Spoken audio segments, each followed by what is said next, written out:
The Beach FM Business Lunch Show, brought to you by placemakers Kapiti and Horowhenua. Together we're building New Zealand. Welcome back to Business Lunch with Damian on Beach FM, and let's talk vehicles now, and let's welcome into the show from HMC Kapiti and Levin. It's Daniel Gordon and Kelly Gordon. G'day, guys. Hi, Damian. How you doing? How are you, Damian? I'm very, very well, guys, but it should be interesting times with you guys. How are you guys holding up through this? Yeah, we're doing okay. It's interesting being at home in the bubble. You know, you feel almost protected from everything while you're here, but as we all know, we're about to come out of the bubble very slightly. So, interesting times ahead. Yeah. If anyone knows car people, especially sales car people, you love people. So how have you held up not being around people? That face-to-face contact. It's been interesting. As I say, we're home with the kids. So obviously we've got 6 kids. That we've had most of them for the whole, half the time. But it's interesting having that contact with people. Again, we've had a family group text going on. So we've had a birthday party in lockdown where we sort of sung happy birthday via FaceTime with about 8 or 9 different members of the family, areas of the family from the local community involved in it. So yeah, it's been, as I say, making the best of a bad situation. We ended up, we went camping on the front lawn for my daughter's 9th birthday. Had a massive e-fight. So yeah, as I say, it's just again trying to get through the time with what we had, and the kids being at home and spending the quality time with them that we probably missed out on over the Christmas period, with being so busy leading up to lockdown.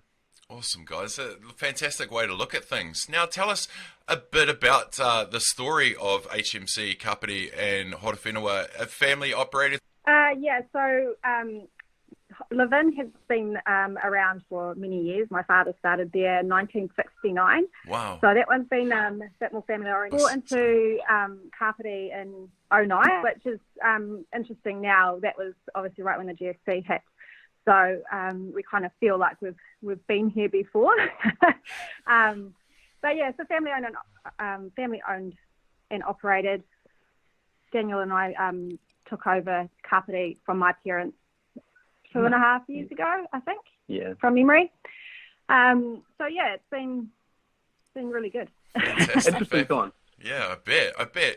So that was another interesting time, 2009, to establish a business. What kind of early learnings did you learn those early days? Because I mean, the 2008 was a big one financially for all of us. Oh, absolutely. It was huge. I guess the difference now, though, is that back then we didn't shut down 100% for 4 weeks. But definitely big learning curve from that, or what we've learned from that is, you know, how not to spend too much money and being resilient in times when, you know, people aren't flowing through the door. Also learned a few things about being a bit more innovative and how we approach potential customers and that sort of thing. So, yeah, it's certainly things that we can apply from that time now, but we're also in a different era. Absolutely. A lot has changed since then in regards to social media and that sort of thing. So, yeah, it's absolutely. It's certainly been an interesting time, and even last year, with as a lot of people are probably aware of and have noticed, obviously the Holden signs have come down from work. Kelly and I made a very, very tough decision last year in regards to that, and the fact that the people weren't flowing through the door and we didn't have the inquiry level on the vehicles. Obviously, we still had the servicing out the back, but of course the servicing, we weren't making the money out of the servicing, so we had to make a tough decision again last year in regards to affordability and what have you to actually pull away from Holden. And then again with the demise of Holden towards the end of last year, where they actually announced they are pulling out of New Zealand completely. Again, it's sort of trying to utilise what we do have and the knowledge that we have grown over the last decade in regards to ways to go forward, new innovative ways to go forward. We're lucky we've got 2 other fantastic brands, obviously with Suzuki and Kia, that are innovative and what have you, and that have sort of picked up that downfall or that downturn, with Holden. So again, it's as I say, if it doesn't kill you, it only makes you stronger. So and it's times like 08, 09 and what have you, and now going to being in lockdown and coming out of lockdown next week. It's making sure we make every opportunity count and whatever way it comes. Of course. Now let's talk just pre-lockdown. How are we tracking? How is business developing in your area? Well, we'd actually had a really, really good end to last year. Basically we've had with Kia. It's hard just talking about one brand because again we do have two brands, but you see a lot of Kia advertising and what have you through the industry. You look at Australia last year, the only car manufacturer to have an increase in sales was Kia. The same, they've been very, very strong, and again, they've got a very good product, very well priced product, and they're very innovative with what they do have. So towards the end of last year, as I say, they released a new model called the little Seltos, or Kia Seltos, and of course that was when it went ballistic for us. They did an absolutely awesome marketing program, like 2 months or 3 months out from before we even got the car. And we had people walking through our doors inquiring about it. We'd pre-sold cars before they'd arrived in the country. So end of last year, beginning of this year, it started fantastically well for us in regards to sales. Workshop, as I say, had tapered with regards to Holden and the workshop not coming through there. But as I say, it was it was a pretty big call to see where we had started with January, February to go into March and then go complete lockdown was a shock to the system. However, we've obviously got some fantastic people and customers around in the community that had pre-ordered cars, that were waiting for cars to come off boats in both March and also April. So the good thing is we are going back to work. We've spoken with these customers and they are still obviously purchasing their cars. So we have got stuff to go back to, which is good. It's not all sort of doom and gloom, but again, it's how do we obviously deliver these cars, get these cars through, as much as they're not essential. It's so essential to our business to get cash flow happening again, to pay staff and rent and what have you. So it's put a bit of a dampener on the year. But hey, at the end of the day, we're still here. We can still go forward. So it's a case rebuild and carry on. Awesome. Well, it sounds like a lot of resiliency and adjusting, moving with the times, and reading the market with car sales, especially. What does level 3 and level 2 look like for you guys? Yeah, so level 3 is certainly only a minor step forward, I guess, in regards to where we are now in level 4 to level 3. We're all for keeping things locked down as long as possible. We think, the short-term pain, long-term gain, Absolutely. Which is, it's going to help our community massively in the long term if we can all stick to the rules. But level 3 for us, we will be operating on a very, very reduced capacity, mainly just the service department. We can't open our store frontage to sell vehicles out of there for obvious reasons. So to move forward for us, we're doing a completely contactless service. So we will be picking up and dropping off customers' vehicles to their homes and servicing them, and the vehicle will be obviously sanitised at both pick up and drop off. The other way we can do it too is that we have a key drop box outside our business, so the customer can drop their car off, drop their key in the box, and not come into our premises at all. And then obviously we carry out the work on their vehicle, and then they collect it once the car's been sanitised. So we've just been working really, really hard on the policy and procedures manual. I think it's about 35 pages long.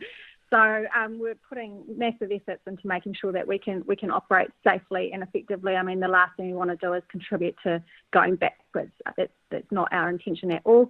But us as a business, we've got to look forward and we're not a huge business, but we put in nearly $1 million worth of wages into the local community. So we need to make sure that we also can, do our bit to make sure that our staff can get back on track in their personal lives and also start spending again their money in the local community. Absolutely. Yeah, and as much as it's been crippling for us in regards to nobody can afford to lose their cash flow for 4 weeks, we've looked at it at the same time and the same point in regards to the difference between level 4 and level 3. Level 4, there were loopholes that we could have probably opened, but Kelly and I decided that, we've got 19 staff here.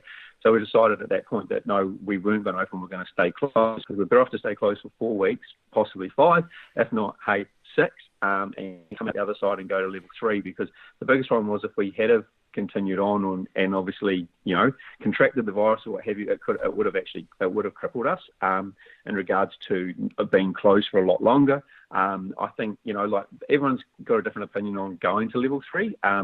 I think next week is fantastic. That extra few days is just going to, I think, hopefully stamp it out. I would be quite happy again to go almost like the following Monday, another 2 weeks to absolutely nail it out. Because the last thing we need is not only ourselves, but I could only imagine other businesses in the same position as us, is the fact that we go into level 3 and then 2 weeks down the track we have to go back to level 4. That if we have to go backwards, that's where it's going to. That's where a lot of the pain, agony, disappointment of redundancies and things like that, and not being able to contribute to the local community is when it's going to happen and hit hard. I'm glad you brought that up. You say $1 million into wages. Guys, you support so many different clubs and causes around the community. How has this changed your mindset in doing your community, the things you do with the community? Yeah, well, obviously that's going to have to maybe be tapered back a little bit for 6 or so months. I mean, of course, unless you decides, hey, look, we're going to go and spend our money on new cars instead of travel, then that may change the scenario. But look, we're going to probably have to shift a little bit for now in regards to how we spend our money or how we look at how we can support the local community. I think at this point in time, we need to start looking how we can support other small businesses or other businesses in the Kapiti region and even the Horowhenua area, and how we can do that. Maybe, we're floating some ideas around as to whether, we can offer or lend some window space to other local businesses to promote themselves. Obviously, we've got some really good street frontage there. And it's difficult to get kind of cut through at the moment. Everyone's going to be, utilising online media space and that sort of thing. So maybe that's an option to help them promote their own businesses in order to get them back off the ground. So, yeah, we've been local for a long time, and again to be able to help other local businesses to get back to what we had previous to prior to lockdown. We've got a hell of a lot of window space there that we can again, I don't know if it's hashtag local businesses, it's probably out there, or something silly to again help, to recognise, other people in the same situation as us, because at the end of the people help people and people work with people and people deal with people. So like it's where we buy lunch from or buy our shoes from or whatever it's going to be. It's again rebuilding our community. To back, getting it back to where it was. So again, whatever we can do with a window space or what have you to advertise or help others to rebuild, we're all for that. Awesome, guys. Well, it's been an absolute pleasure to have you guys on the show today. Just lastly, where can the people find you if they've got any questions? Obviously, they can't pop down to the showroom, but where can they find you? Well, you can certainly find us online. I think that's the best place to find us. Absolutely. Our website's hmckapiti.co.nz, or our Facebook page is just HMC Kapiti. You'll find us there. We'll be updating our Facebook and our website as to what our business will look like under level 3 at the end of this week. So if anyone does need a vehicle serviced, we're more than happy to help as of next week, once we've got our staff trained in the right procedural manners and that sort of thing. So yeah, we would love to see you. And again, in regards to cars and what have you as well, obviously we've got a yard full of used cars that obviously virtual world's coming on board pretty strong at the moment. So whether it's a used car or something that somebody wants to look at, there's videos that we can obviously make of the cars, send them through via email, Facebook, whatever. So we'll be doing a lot more of that as well. Virtual demonstrations. Yeah, virtual demonstrations. We can't do virtual test drives as such, but at the end of the day, same thing with that. Again, contactless test drives in regards to having the car out front with people ready at a arranged time for them to test drive and things like that. This day and age with technology, i.e. driver's license and things like that, we can have forms signed and everything online. There's a lot of things that we still can do in regards to where you find us and what we can do for you. So by all means, please. Absolutely. To spend that travel money on a used car, you will have a massive smile, we promise. Thank you guys, Daniel and Kelly Gordon from HMC Kapiti and Horowhenua. Thanks, guys. Thanks very much, Damian. Take care. Bye.